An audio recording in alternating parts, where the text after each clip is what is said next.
ঝিঙে পোস্ত, বাটি পোস্ত, আলু পোস্ত, অনেক রকমই পোস্ত তো বন্ধুরা খেয়েছেন। এবার একটি ইউনিক আর অতি সুস্বাদু পোস্তর রেসিপি নিয়ে এলাম, টমেটো পোস্ত। একবার করলে এটাই কিন্তু বারবার খেতে মন চাইবে, আমি কথা দিচ্ছি। এখানে আমি 4খানা টমেটো নিয়ে নিয়েছি। একটু লাল আর একটু নরম হলে ভালো হয়, শক্ত দিয়েও করা যায়, নরমটা বেশি ভালো হয়। এরপর টমেটোগুলো ছোট ছোট টুকরো করে নেব, আপনারা 4টের বেশিও দিতে পারেন। তারপরে টমেটোগুলো একটু একটু করে মিক্সিতে পেস্ট করে নেব, দুবারে করব। একটু কাঁচা লঙ্কা দিয়ে প্রথমে একবার করে নিচ্ছি, একবার হয়েছে আর একবার করে পুরো সমস্তটা করে নিচ্ছি, 4টে টমেটোর পেস্ট। এরপর কড়াইয়ে সর্ষের তেল দিয়েছি, পোস্ত সর্ষের তেলে একটু ভাল লাগে তো। তারপরে 1/2 চামচ কালো জিরে দিয়ে দিলাম। এরপর টমেটোর পেস্টটা দিয়ে দিলাম।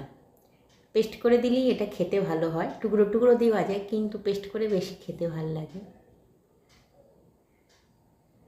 একটু রসটা মরতে টাইম লাগবে, একটু নাড়াচাড়া করে শুকনো করতে হবে।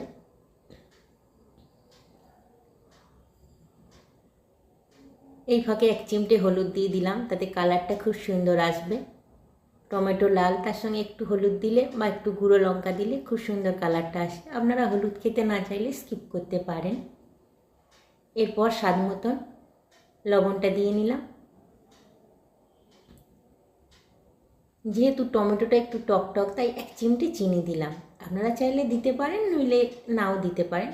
আমি একটু চিনি দিলাম, এটা খেতে টেস্টটা আরও ভালো লাগে। পোস্তটা আগেই বেটে রেখেছিলাম, 3 চামচ মতন পোস্ত একটু পাতলা করে বেটে রেখেছিলাম। লঙ্কা দিয়ে বেটে রেখেছিলাম, তা সত্ত্বেও আরও 3টে কাঁচা লঙ্কা চিড়ে দিলাম। ঝালটা খুব ভালো হবে। টমেটোর সঙ্গে একটু লঙ্কা পেস্ট করেছি, পোস্তর সঙ্গেও করেছি, তারপরেও লঙ্কা চিড়ে দিলাম। পোস্তটা টমেটোর সাথে মিশিয়ে নিচ্ছি, পুরোটাই মিশিয়ে নিলাম।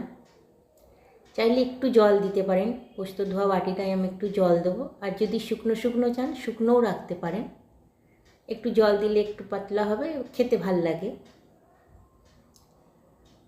শুকনো করে নিচ্ছি। আর একটা জিনিস এখনও দেওয়া বাকি আছে, ওটা দিলে টেস্টটা একদম একদম ইউনিক হয়ে যায়, ওটা নামানোর পরেই দেবো। মোটামুটি রসটা শুকিয়ে এসছে, নামিয়ে নিয়েছি।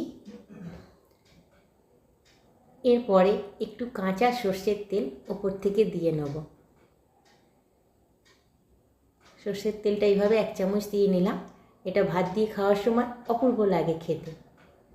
দেখুন কি কালারফুল হয়েছে। প্লিজ একবার ট্রাই করবেন, আর যদি ভালো লাগে প্লিজ পাশে থাকবেন বন্ধু। নমস্কার।